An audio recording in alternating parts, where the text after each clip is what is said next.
in the programme for government, you give a commitment to CCTV schemes in key locations across the country, and that scheme was launched with great fanfare and excitement, to be fair, with the JPCs across the country and communities at large.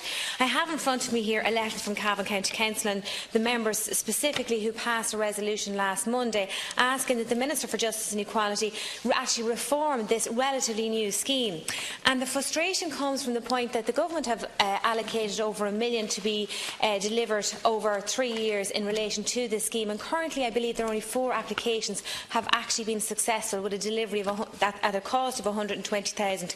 Now, JPCs across the country, but I know more locally in Cavan and Monaghan, are completely frustrated with the issue of data protection and who is ultimately responsible for the holding of that data protection. So, I mean, the scheme is devised for communities to apply for. The applications are tedious, they're lengthy, they're complex, they're certainly not easy for communities to engage with, but until there is a clear pathway given, and it has to come from the Minister and his department, who is responsible for the holding of the data, there's where the frustration lies, and we will see nothing happening, and we do see nothing happening at the moment on the ground. So I'm asking you, will you ask the Minister to give clear direction as to who is responsible for the data? Minister. Thanks, Deputy Smith. Well, first of all, thank you for acknowledging that the scheme was launched. €1 million was allocated to it because you and I both know, who represent rural communities, it's desperately needed, particularly in areas where we don't have Garda stations.